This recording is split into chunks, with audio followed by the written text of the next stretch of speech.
শ্রীমতী রাধারানী কলঙ্ক ভঞ্জন। মধুর শ্রী বৃন্দাবনে শ্রীমতী রাধারানী আমার, সখীদের কাছে কেঁদে কেঁদে বলে,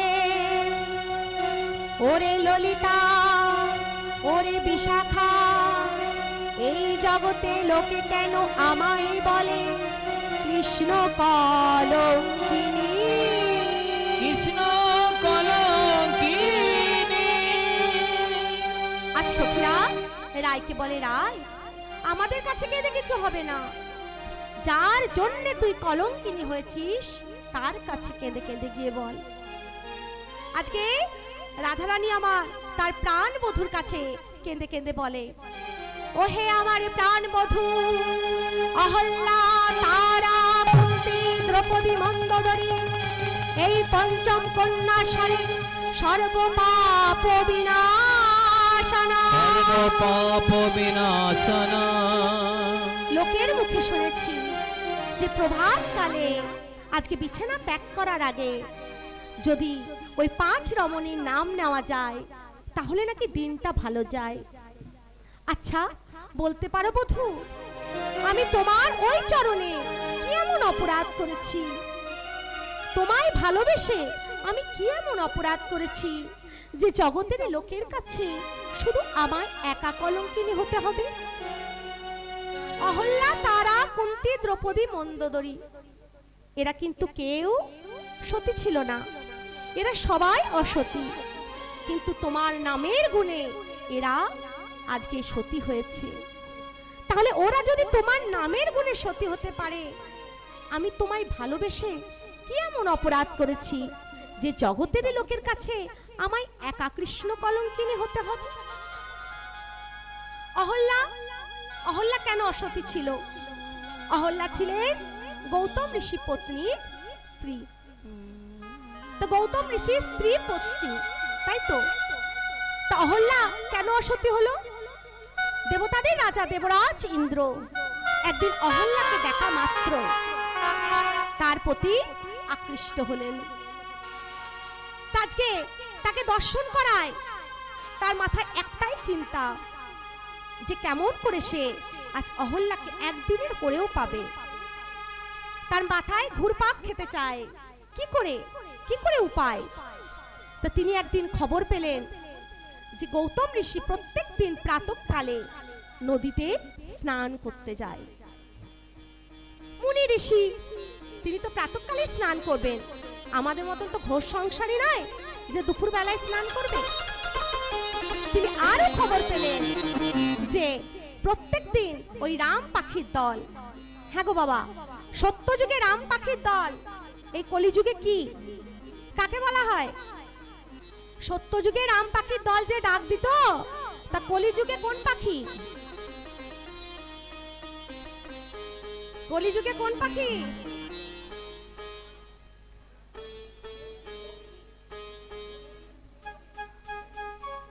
মুরগি। সত্য যুগে যাকে রাম পাখি বলা হতো, কলিযুগে মুরগিকে। তা দেখবেন ডাক দেয়, তা রাম পাখি দল প্রত্যেক দিন প্রাতঃকালে ডাক দিত। সেই ডাক শুনে গৌতম ঋষি আজকে নদীতে স্নান করতে যেতেন।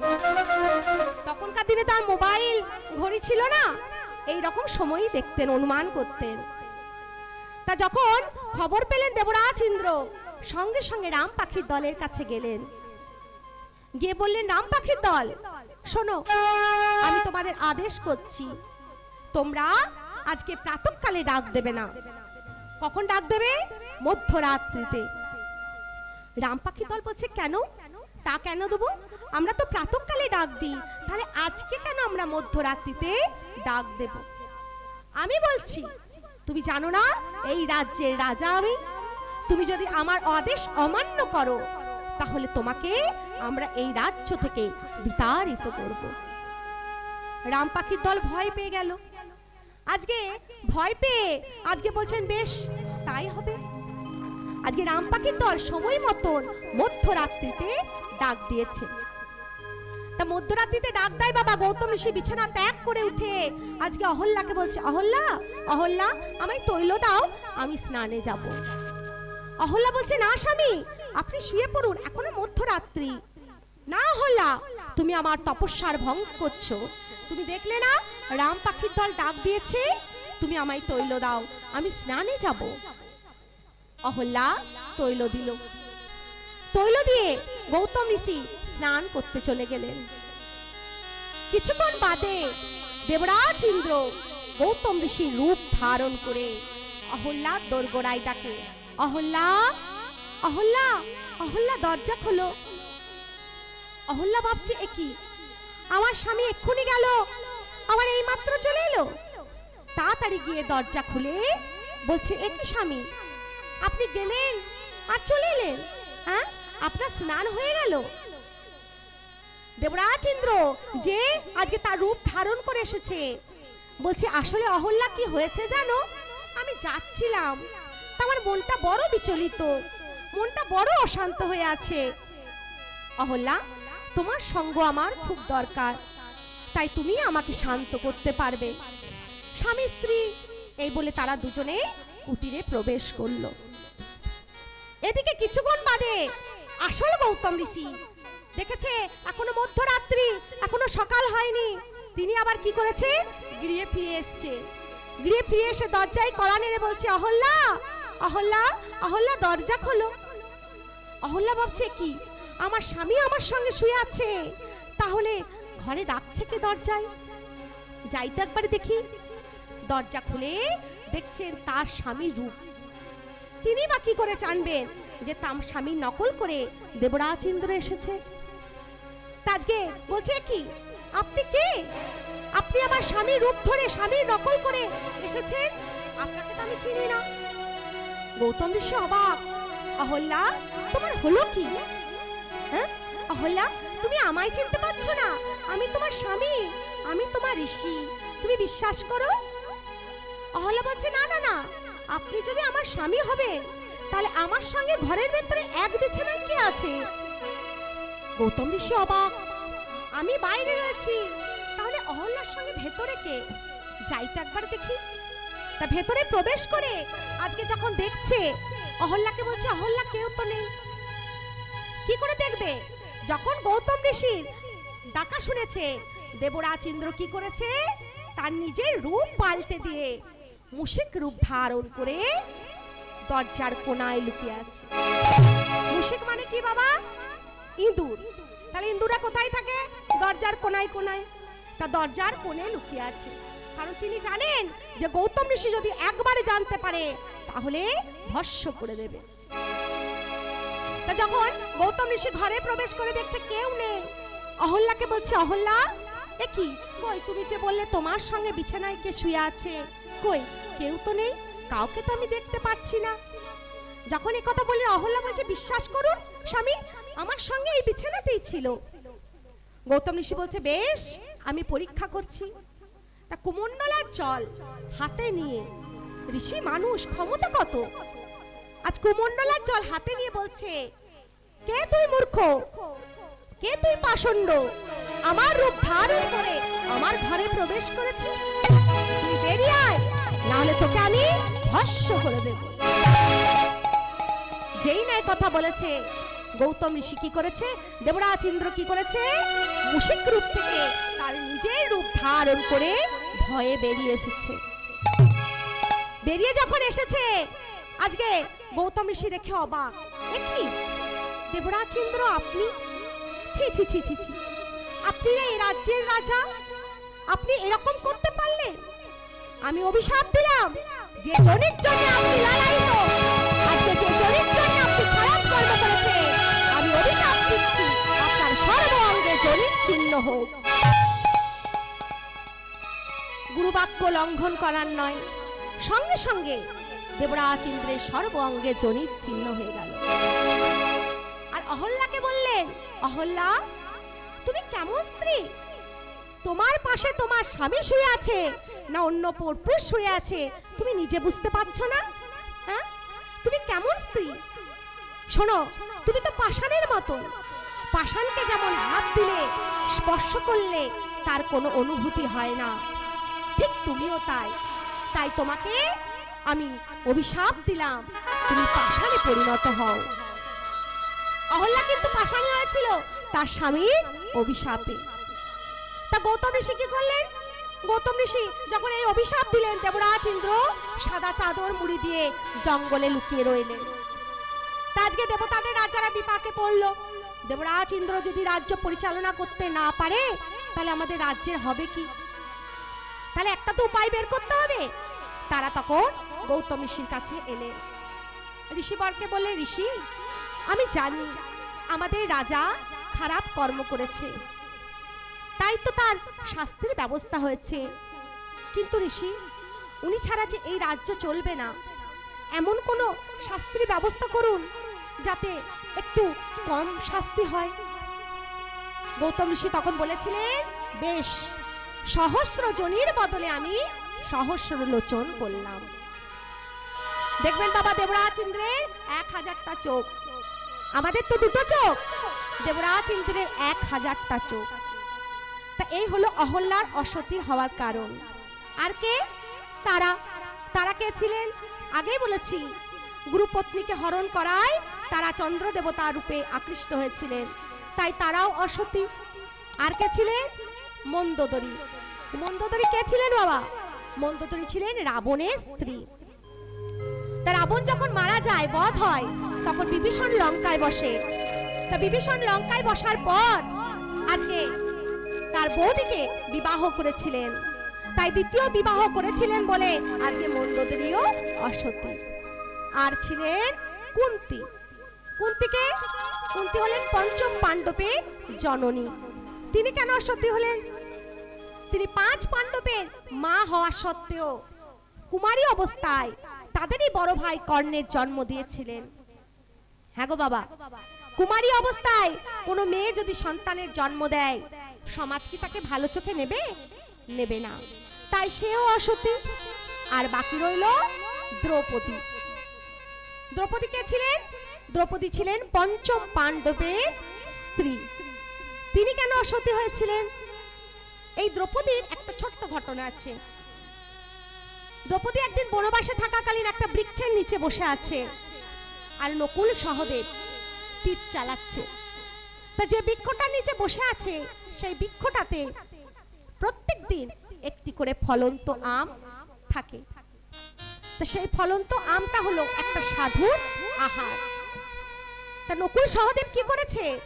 সেই তীর দিয়ে সেই ফলন্ত আমটাকে মাটিতে ফেলে দিয়েছে।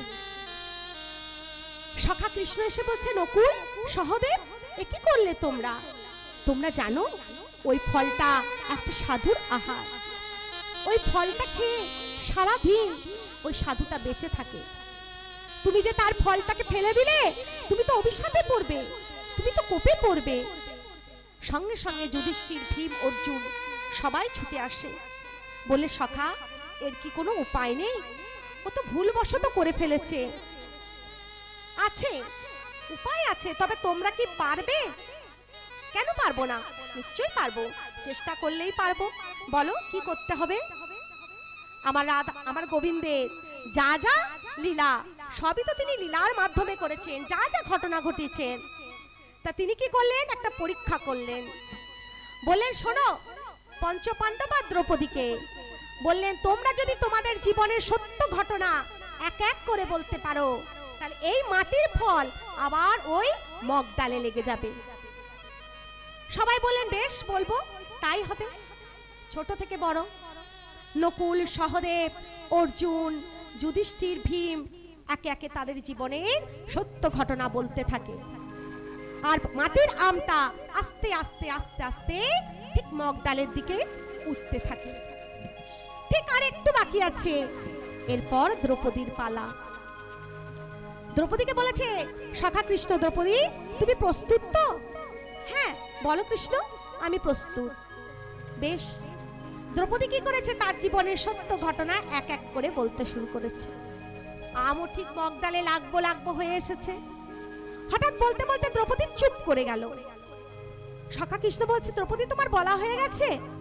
হ্যাঁ, আমার বলা হয়ে গেছে। যেই না এই কথা বলেছে, আবার সেই মগডালের আম ধপ করে মাটিতে পড়ে গেছে। যেই না পড়ে গেছে, 5 পাণ্ডব এসে দ্রৌপদীকে মারতে উদ্যত হয়।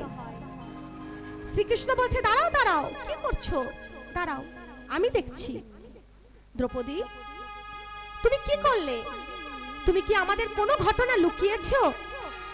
দ্রৌপদী নত অবস্থাতে দাঁড়িয়ে বলছে, কৃষ্ণ, লজ্জায় বলো বা ভয়েই বলো, আমি একটি ঘটনা বলতে পারিনি। কি ঘটনা বলো? তোমার কোনো ভয় নেই, কোনো লজ্জা নেই, তুমি আমায় বলো।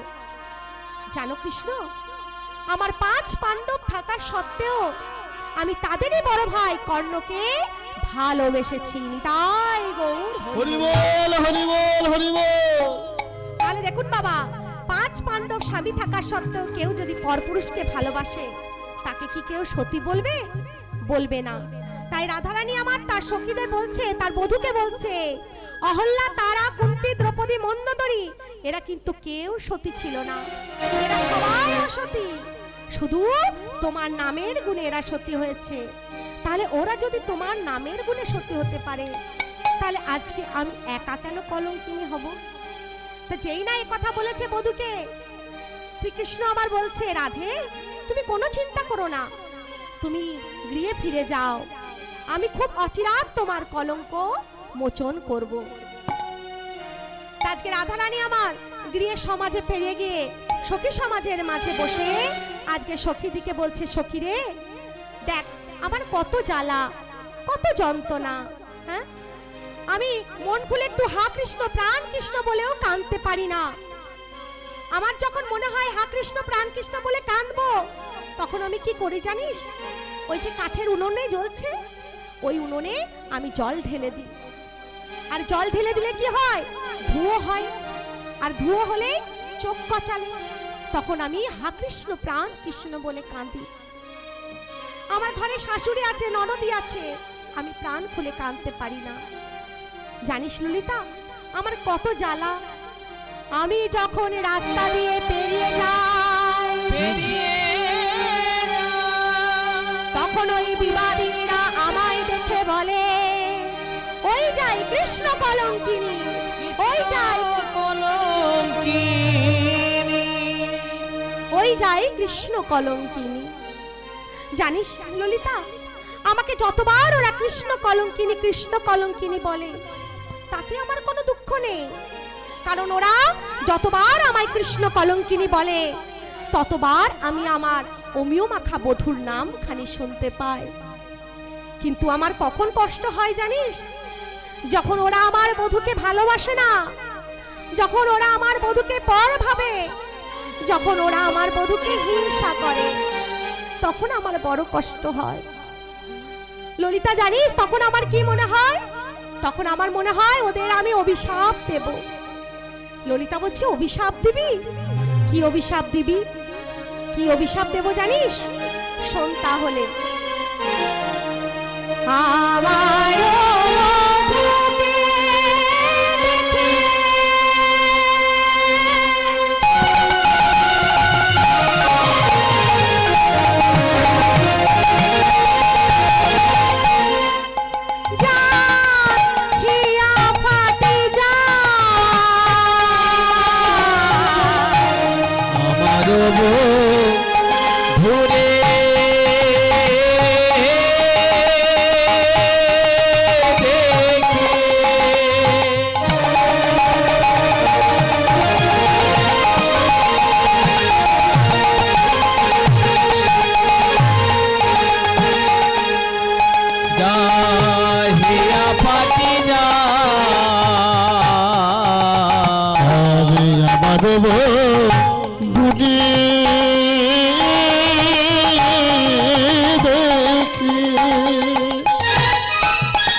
ফাটি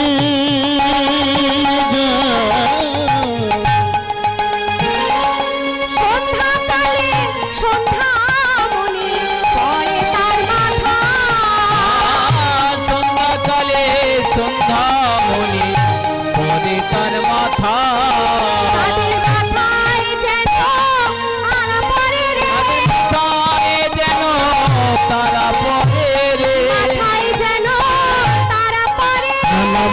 মাথায় যেন কানা পড়ে আর বধূকে দেখে যারা হিংসা করে তাদের মাথায় যেন তারা পড়ে। আমারে বধূরে দেখে যারা হিংসা করে মাথায় যেন তারা পড়ে রে বধুরি দেখি যেন না করে মাথায় যেন না পড়ে দিন দুপুরে যেন